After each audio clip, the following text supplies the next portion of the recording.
Haviam dois, um chamava Cefas e assim por diante. Eles estavam a caminho de Emaús e eles estavam indo com os corações partidos e entristecidos. E eles estavam indo, falando sobre isto, quão ruim era. E de repente alguém saiu dos arbustos, um homem comum, não altivo ou qualquer roupa diferente. Ele se vestia como o restante dos homens. Ele usava seu cabelo e sua barba exatamente como o restante deles usava. Ele não era diferente, ele não fazia nenhuma grande diferença. Sua vida provava suas credenciais, o que ele era. E é assim que Deus deseja que sejamos.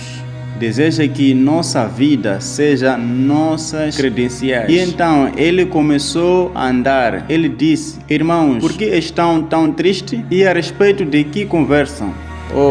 Eles disseram: és tu desconhecidos por aqui? Senhor, ele disse: todo o país está dilacerado e aqui estamos. Ele disse: estamos em nosso caminho, voltando para casa.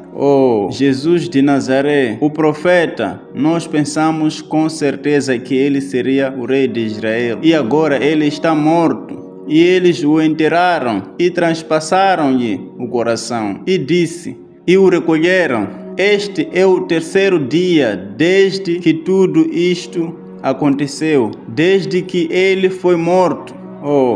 E disse: algumas mulheres foram até a sepultura, tiveram uma visão de anjos e voltaram, disseram que ele estava vivo. Porém, nós não podemos crer naquela história. Nós simplesmente continuamos. Ele disse: nércios e tardos de coração, vede, por que não crerdes em tudo que os profetas disseram a respeito de Cristo, como ele deveria padecer e ressuscitar novamente no terceiro dia?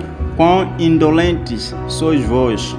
Veja isto, Cristo no meio dos tristes e abatidos. E é ali onde ele vai, no meio dos que estão tristes e abatidos. Eles estavam passando pela hora mais escura que já tinham visto. Todas suas esperanças tinham terminado. Eles tinham sido colocados para fora da igreja, das sinagogas, porque eles criam nele. E agora ele, em quem eles haviam confiado, estava morto. E algumas mulheres tinham vindo com uma historinha de uma certa visão. Elas tinham visto alguns anjos para dizerem a seus discípulos que ele se encontraria com eles na Galileia. Mas eles não podiam crer naquilo. Eles estavam tristes e abatidos, chorando. E ali o amável Jesus apareceu no meio dos abatidos. Outra coisa, era a primeira manhã de Páscoa. Jesus, a ressurreição de toda a vida, estava vivo e no meio dos cantos dos pássaros. O Jesus ressurreto estava na primavera, também vindo da ressurreição. Como ele andou por ali com eles e começou a falar com eles, disse: bem, agora vocês deviam crer no que os profetas disseram. Vocês deviam crer que todas as escrituras que foram escritas a respeito de Cristo, como ele devia sofrer e ressuscitar no terceiro dia e assim por diante, eles estavam abatidos demais. E após algum tempo, depois que ele começou a falar, havia algo a respeito deste homem que falava um pouquinho diferente dos outros homens. Ele não era do nível habitual dos homens. Havia algo nele que parecia ter uma sinceridade profunda. Havia algo nisto que tinha um significado. E ele começou a explicar sobre as escrituras. Ele era um ensinador das escrituras, de como que os profetas disseram que Cristo morreria e ressuscitaria novamente no terceiro dia. Como seus corações começaram a arder dentro deles, algo estava acontecendo. E enquanto eles viajavam, eles conversavam atrás do dia. E enquanto eles viajavam, eles conversavam através do dia. Agora, eles estavam à distância de mais ou menos alguns estádios, cerca de 1,5 milha de Jerusalém, onde eles estavam indo,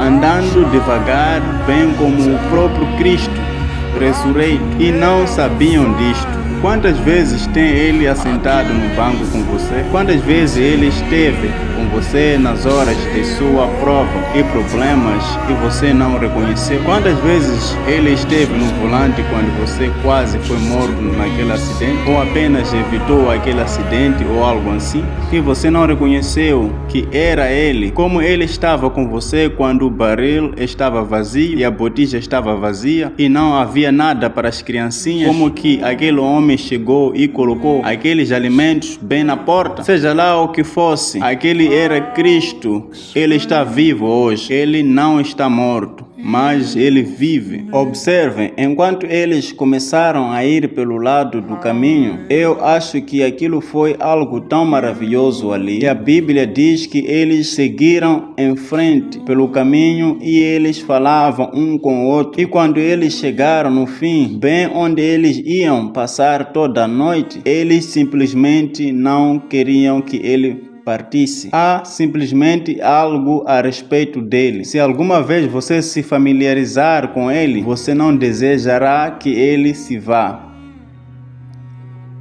Eles disseram: entra e fique conosco. Todo homem que já entrou em contato com Jesus Cristo deseja que ele fique. Fique conosco.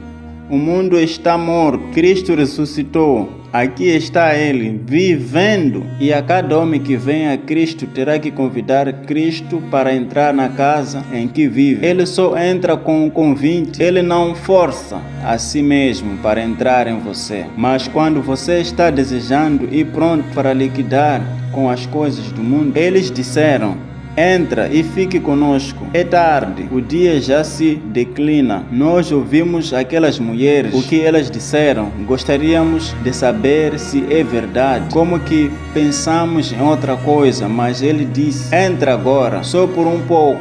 Eles disseram: entra agora e fique conosco. Ele agiu como se fosse em frente. Muitas vezes ele faz isto só para ver o que você fará. Após algum tempo, eles imploraram. Eles disseram: entre. Eles entraram. Provavelmente apanharam um menu. Disseram: agora o que tu queres para o jantar? E eles disseram: fique conosco. Nós te amamos. Nós gostaríamos que tu fosses nosso pastor. Há alguma coisa em ti que é diferente das outras pessoas. Tu explicas as escrituras de forma diferente dos outros homens. Gostaríamos que tu conhecesse nosso amigo Pedro, Tiago e João e outros. Temos alguns amigos que foram seguidores de Jesus e gostaríamos que tu entrasses. Parece que tu conheces tanto sobre ele. E era ele mesmo. Aquele era ele. Se assentou ao teu lado muitas vezes. Ele estava ali e ele começou a falar com eles. E então, de repente, quando ele apanhou o pão, os olhos deles estavam cegos e ele partiu o pão. Quando ele levantou seus olhos e o abençoou e o partiu, seus olhos foram abertos. Eu gosto disso. Seus olhos foram abertos. Se alguma vez houve um tempo em que a igreja de Cristo precisou de seus olhos abertos, é hoje. Mais pães partidos, seus olhos se abriram e eles reconheceram que era ele. Oh, amigo, já abriu ele seus olhos desta maneira? Ele já o abençoou de tal maneira? Ele já o separou das coisas do mundo? O separou?